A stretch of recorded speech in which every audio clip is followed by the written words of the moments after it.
She was young and strikingly beautiful, but none of that mattered. Her father sold her just like that to pay off a debt.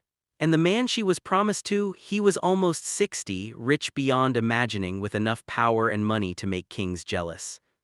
The house filled up fast. Relatives, friends, neighbors, everyone showed up to celebrate. They called it an incredible match full of promise and showered her with empty praise, but Angelique felt none of their excitement. All she had was rage and the sick feeling that her life wasn't hers anymore. She slipped away and hid in the stable, furious at her own helplessness. Her cousin, the one she'd grown up with, found her there and tried to comfort her. "Aside from his age, the scar and the limp, he's not so bad," he said, like that would help. "What matters is his wealth and power, not how he looks." But Angelique wasn't buying it. She begged him to help her escape, to do anything. He just shook his head. "Too late," he said, "there's no way out."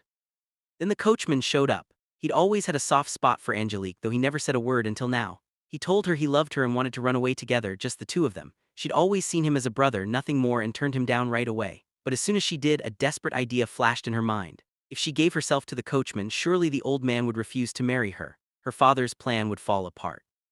She threw herself at the coachman and he didn't resist. But before anything happened, her father stormed in. He drew his sword, furious, ready to kill the coachman on the spot. Angelique jumped between them, begging for mercy. She promised her father she'd go through with the marriage and stop causing a scene if he'd only let the coachman live. Her father relented and the coachman left, heartbroken. And just like that, Angelique found herself in a wedding carriage, rattling toward a future she never wanted. She finally met her fiancé, Perec. He was exactly as described, nearly 60, his face marked by a scar, a limp in his step. But there was something lively about him, some spark she didn't expect. Angelique tried to talk him out of it, listing all her supposed flaws, hoping he'd call the wedding off. He didn't flinch. The ceremony would go on, he said. She refused to wear the beautiful dress Perec had chosen, thinking maybe that would push him too far, but he just smiled and let it go. The wedding marched forward and Angelique, seething, started plotting her next move. Right before the vows, Perec leaned in and whispered, "No matter what you do or say, I won't get angry and I won't call off the wedding, so you can stop trying." He saw right through her. Silenced, Angelique finished the ceremony. That night she tried to barricade the bedroom door and curled up in bed, hoping for a moment's peace. Suddenly, Perec stepped out from a cupboard. There was a hidden tunnel inside, an escape route he'd built himself. Angelique panicked, warning him not to come any closer. Even if he forced himself on her, he'd never have her heart. She braced for the worst, but Perec surprised her. He told her not to be afraid, promised he wouldn't touch her unless she agreed. He wouldn't even lay a finger on her. Angelique barely slept, nerves fraying until dawn. Days passed. Perec gave her free run of his study, so one afternoon she started poking through the shelves and found books by Galileo and Copernicus, stuff the church had banned. Angelique, raised devout, asked him why he had them. Perec just shrugged. He never cared much for religion, he said, and these forbidden books opened his mind. He encouraged her to read them, said it would do her good. She refused, of course. The church had always told her these books were dangerous and she didn't want trouble. Still, she didn't turn him in. Then out of nowhere, Perec led her to a hidden gold mine, a secret he'd never shared with anyone. Suddenly, all his endless wealth made sense. He trusted her with his greatest secret, laying it bare, and Angelique saw him in a new light. Perec's honesty never really won Angelique over, not in the way he hoped, but it did touch her. One day he saw her turning a gold coin over in her hands, lost in thought. He couldn't help asking about it. Her answer hit him like a punch to the gut. Suddenly, he understood. The person she was searching for was the real reason she kept him at arm's length. That night, Perec quietly sent his most trusted maid to dig up the truth. After a bit of snooping, she came back with news. Angelique was looking for her brother who'd vanished 14 years ago and hadn't been seen since. The very next day, Perec packed Angelique's bags himself. He handed her a pouch heavy with gold coins and offered her his old collection of nautical maps.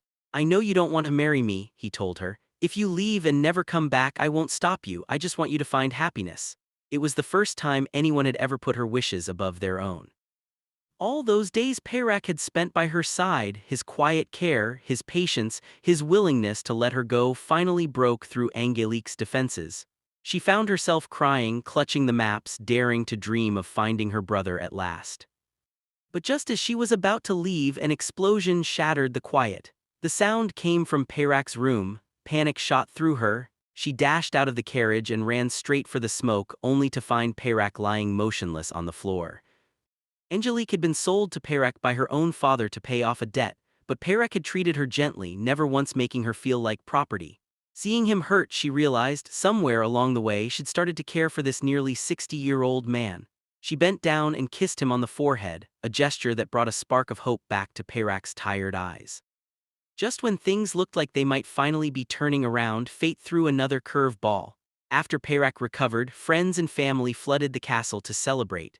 Perak hosted a party for everyone. In the middle of it all, a servant handed him a letter, anonymous, of course, accusing Angelique of meeting a lover at the fountain in the garden. Blinded by jealousy, Perak stormed out to catch her in the act. Sure enough, he found Angelique with a man by the fountain. What he didn't know was that Angelique had also received a mysterious note warning her that Perak was in danger and begging her to come to the garden to learn more. Worried sick, Angelique had rushed to the fountain only to be ambushed by a stranger who tried to kiss her just as Perak arrived. She tried to explain, but Perak was too furious to listen. Swords were drawn, a duel erupted right then and there. It was all a setup. The rival had planned everything, hoping to finish Perak off in a fair fight, but he underestimated the old man, Perak. Even with a bad leg and nearly 60 years behind him, still fought like a lion. In minutes, the rival was dead. That night, Angelique stared at herself in the mirror, shaken to the core. Perak had risked his life for her. That changed everything. She couldn't deny her feelings anymore. She went to Perak, and by then he'd already figured out it was all a scheme to tear them apart. At last, Angelique made her choice. She would stay. Months went by, and their marriage, which had started as a transaction, slowly blossomed into real love. It wasn't until 3 months in that they shared their first night together, one that changed everything for Angelique. She finally found the warmth and love she'd been missing. Years slipped past. They had children, built a life, and found a happiness Angelique never thought possible. But old enemies have a habit of resurfacing. One day, the king himself came to their castle, supposedly just passing through. Angelique and Perak scrambled to greet him, nerves buzzing. The king's first words, "I've heard about your wealth." Perak didn't miss the glint in the king's eye. He knew this wasn't a friendly visit. At the banquet, the king complained about the country's empty coffers drained by years of war. Perak, always cautious, decided to prove his loyalty and hopefully avoid trouble. He revealed his biggest secret, a hidden gold mine. Everyone followed Perak down into the mine. He explained the workings, the daily routines. He made it clear the gold was his, but the king could help himself whenever he liked. The king's face broke into a grin the moment he heard the news. Everyone crowded around to watch the gold being forged, but no one noticed that one of the servants, a traitor, was secretly messing with the elevator. Not long after, with the gold mine now his, the king strolled over, full of pride and ready to leave. But just as he reached the platform, the elevator, now sabotaged, jerked and failed beneath him.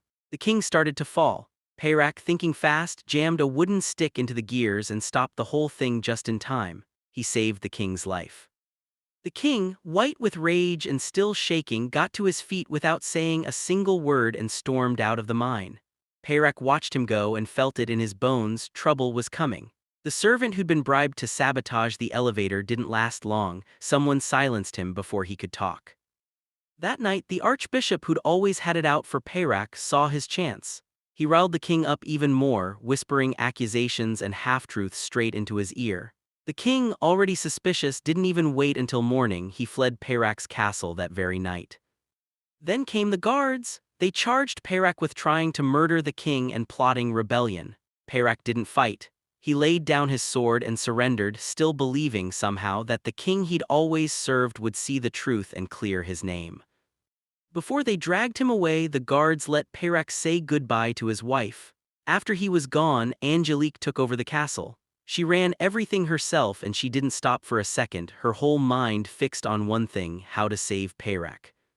She begged everyone with power or influence, but it was useless. They all gave her the same answer: it's the king's order, nobody can help unless the king himself decides.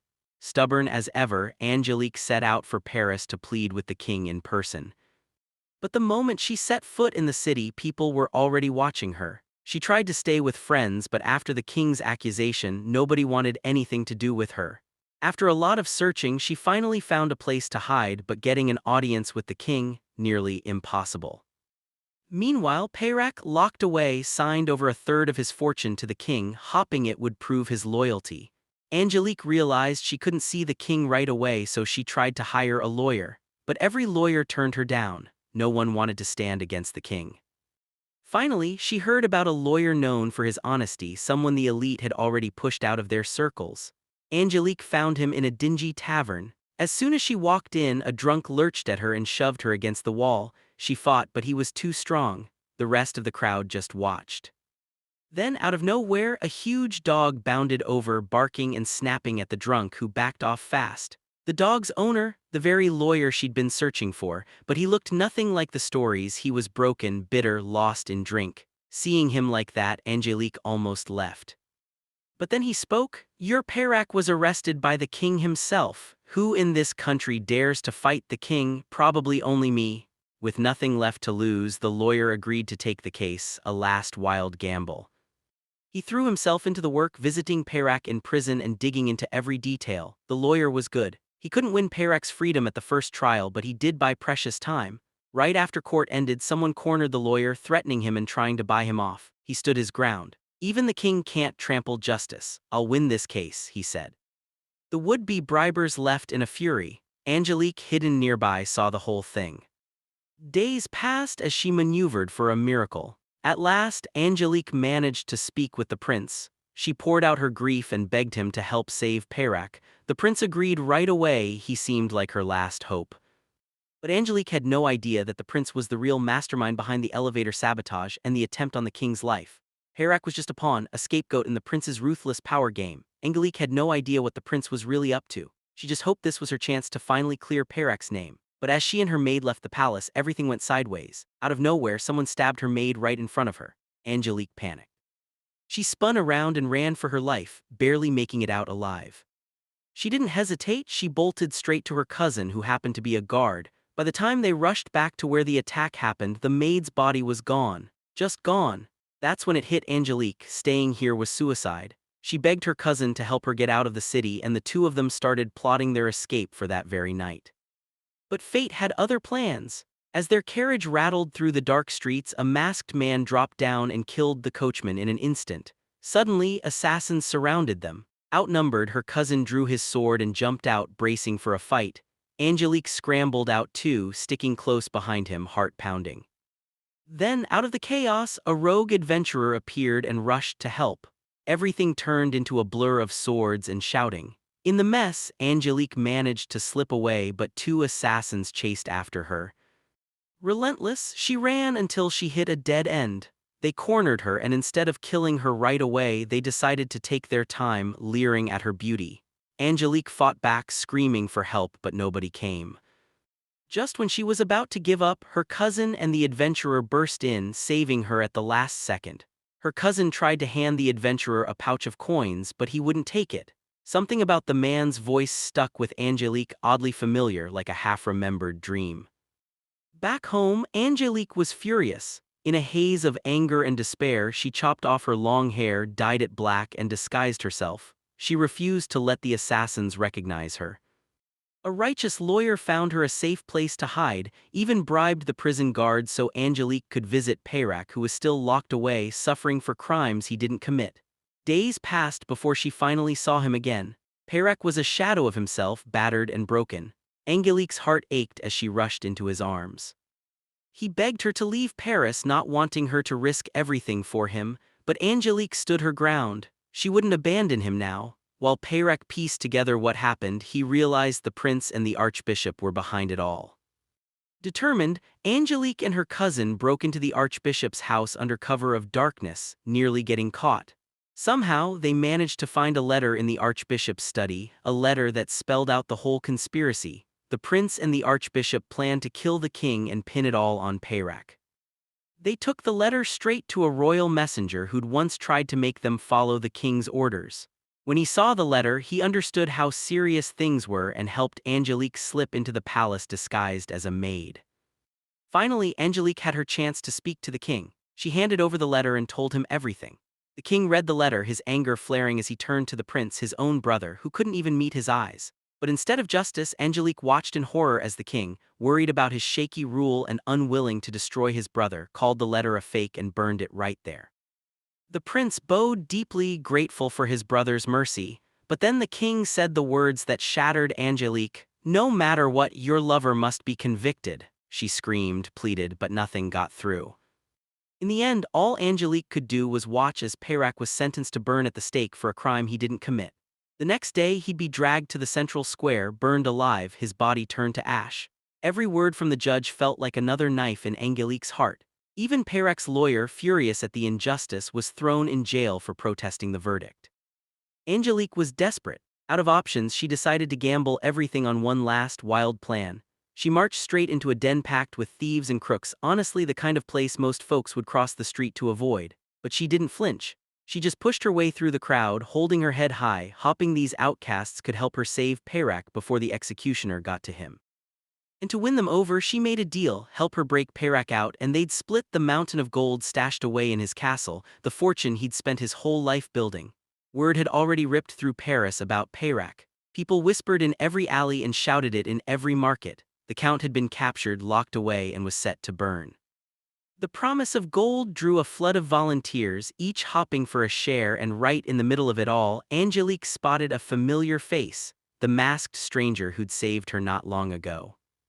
But when the mask came off, she saw it was her old coachman, the one who'd always looked at her with that quiet, impossible love. He wasn't in it for the gold. He joined the prison break for her, plain and simple. For Angelique, he'd risk anything, even his own life, no matter that she was married now, a mother of two. That feeling never changed. Dawn broke over the city, and in the main square they set up the execution stake, the wood shining harsh in the morning sun. People poured in hungry for the spectacle. Angelique and her ragtag gang, led by the coachman, snuck through the sewers, broke into the prison, and smashed through the gates. Chaos erupted. Angelique sprinted for Peyrac's cell, heart pounding, only to find it empty. Guards had already dragged him to the square. She raced after them, desperate to get there in time, but the moment she arrived, the flames had already claimed him. Peyrac was gone. The crowd roared and cheered, calling him a traitor, convinced he'd tried to kill the king. No one cared about the truth, about the lies and betrayal that led to this. And the nightmare didn't end there. The prince wanted Angelique dead too. He sent out the order, hunt her down, wipe her out completely. She ran, clutching her children, but soldiers chased her every step. Then she hit the river, a wide, cold barrier. She couldn't swim, didn't matter. With arrows flying behind her, Angelique waded in, letting the water close over her head. Better to surrender to the river than die by the prince's hand. As she went under, memories hit her in a rush, her first fights with Peyrac, the wedding she never wanted, his kindness, her stubbornness, every clash and every kiss, the night she finally let herself love him. She never thought it would end like this. For a second she almost welcomed death, thinking she'd see him again somewhere better, somewhere free from all this pain and scheming. But when she finally opened her eyes, it wasn't heaven, and Peyrac wasn't there. Instead, she saw the coachman, the man who'd always loved her, still refusing to let go. He pulled her from the river just in time. But he didn't just save her life. With the help of Angelique's cousin and a sharp-witted lawyer, he found a drowned woman, her face unrecognizable, to take Angelique's place. The prince bought the story. He believed Angelique was dead. The king swooped in and took everything: Peyrac's castle, his fortune, every last crumb. Now Angelique was a ghost, wandering Paris under a new name, hiding with her two children. She had nothing left but her anger and the promise she made to her kids. One day, as the royal carriage rolled past, she pointed it out to them. "That's the man who killed your father," she told them, her voice shaking. "Never forget, we'll clear our names and take back what's ours, I swear it." If you love stories like this, stick around, subscribe to my channel, and I'll catch you next time.